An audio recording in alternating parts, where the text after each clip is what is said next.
Assalamualaikum warahmatullahi wabarakatuh. Perkenalkan, nama saya Gevaldi Dwi Denaldi dengan NPM A1B020096 dengan prodi Pendidikan Bahasa Inggris, Fakultas Keguruan Ilmu Pendidikan. Di sini saya akan menjelaskan sedikit tentang sumber ilmu hukum menurut Al-Quran, hadis, dan ijtihad. Sumber ajaran Islam adalah segala sesuatu yang melahirkan atau menimbulkan aturan yang mempunyai kekuatan yang bersifat mengikat, yang apabila dilanggar akan menimbulkan sanksi yang tegas. Dengan demikian, sumber ajaran Islam ialah segala sesuatu yang dijadikan dasar, acuan, atau pedoman isyarat Islam. Sumber ajaran Islam ada 3, yaitu Al-Quran, hadis, dan ijtihad. Ajaran yang tidak bersumber dari ketiganya bukan ajaran Islam. Al-Quran dan hadis merupakan ajaran Islam yang langsung dari Allah SWT dan Nabi Muhammad SAW. Sedangkan ijtihad merupakan hasil pemikiran umat Islam, yakni para ulama mujtahid dengan tetap mengacu pada Al-Quran dan hadis. Baiklah, di sini kita akan membahas yang pertama, kedudukan Al-Quran sebagai sumber hukum Islam. Yang pertama, menurut bahasa Arab yang artinya bacaan, Al-Quran berarti bacaan karena merupakan kitab yang wajib dibaca dan dipelajari menurut istilah. Dalam sebuah kitab suci utama dalam agama Islam, yang umat muslim percaya bahwa kitab ini diturunkan oleh Allah SWT kepada Nabi Muhammad SAW, berisi firman-firman Allah dalam bahasa Arab. Turunnya Al-Quran terjadi berangsur-angsur. Klasifikasi surah-surah dalam Al-Quran dibagi menjadi 2. Yang pertama, surah Makkiyah, yang kedua, surah Madaniyah. Al-Quran memiliki kedudukan yang sangat tinggi dari seluruh ajaran Islam. Al-Quran sebagai sumber utama dan pertama sehingga semua umat Islam menjadikan Al-Quran sebagai pedoman kehidupan. Fungsi Al-Quran berfungsi sebagai petunjuk atau pedoman bagi umat manusia yang ada di bumi.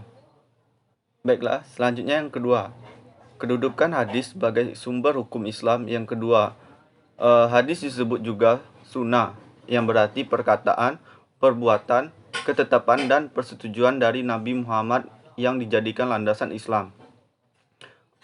Kedudukan hadis mempunyai kedudukan sebagai sumber hukum Islam yang kedua setelah Al-Quran. Dalam kedudukannya sebagai penjelas hadis, kadang-kadang memerlukan hukum dalam Al-Quran atau menetapkan diri hukum di luar apa yang ditentukan Allah dalam Al-Quran.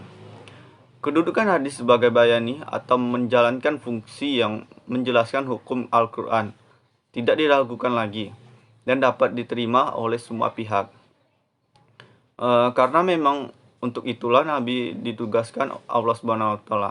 Namun dalam kedudukan hadis sebagai dalil yang berdiri sendiri dan sebagai sumber kedua setelah Al-Quran menjadi bahan perbincangan di kalangan ulama. Perbincangan ini muncul disebabkan oleh keterangan Allah sendiri yang menjelaskan bahwa Al-Quran atau ajaran Islam itu telah sempurna.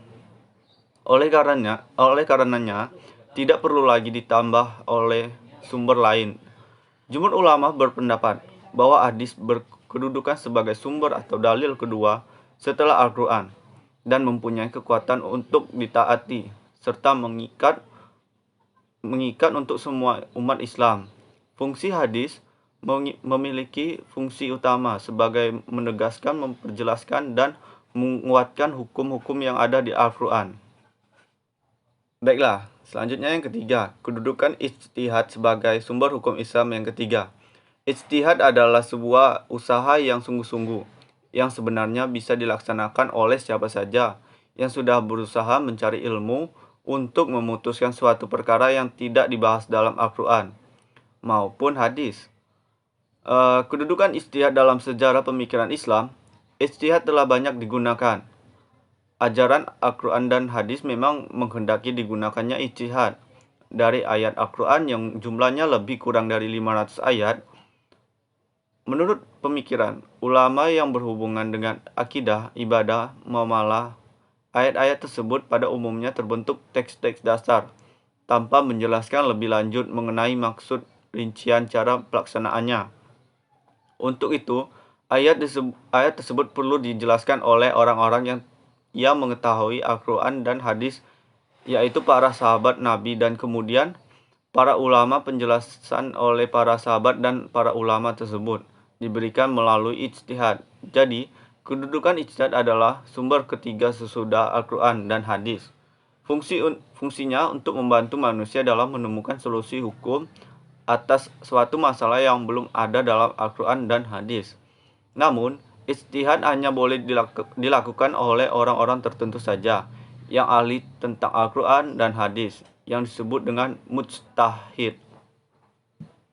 Baiklah, di sini saya akan menjelaskan keutamaan dan keistimewaan dalam mempelajari ataupun membaca Al-Quran. Yang pertama, ketika kita membaca Al-Quran, kita akan mendapat pahala dan kebaikan keutamaan Al-Quran bagi mereka yang membacanya. Dan kita akan dianugerahkan baginya pahala dan kebaikan yang berlipat-lipat. Sabda Rasulullah, siapa yang membaca satu huruf dari Al-Quran maka baginya satu kebaikan dengan bacaan tersebut. Seperti sabda tersebut, sabda Rasulullah tersebut, satu kebaikan dilipatkan menjadi 10 kebaikan. Semisalnya, dan aku tidak mengatakan alif lam mim satu huruf, akan tetapi alif satu huruf, lam satu huruf, dan min satu huruf. Selanjutnya kita akan mendapat syafaat di hari kiamat. Pada hari kiamat nanti, tidak ada satupun yang bisa menolong seorang muslim kecuali kebaikan yang pernah ia kerjakan semasa di dunia, yang salah satunya ialah membaca Al-Quran tersebut. Rasulullah SAW pernah bersabda, yang artinya, bacalah Al-Quran karena ia akan datang pada hari kiamat, memberikan syafaat kepada pembacanya. Selanjutnya, Allah akan mengangkat derajat orang tua di akhirat. Fadilah lain dari ibadah membaca Al-Quran adalah diangkatnya derajat orang tua di akhirat, dijauhkan dari azab neraka, serta dipakaikan mahkota yang lebih indah dari cahaya matahari di dunia. Barang siapa membaca Al-Quran dan mengamalkannya, maka kedua orang tuanya akan dipakaikan mahkota pada hari kiamat yang cahayanya lebih indah daripada cahaya matahari di rumah-rumah di dunia ini.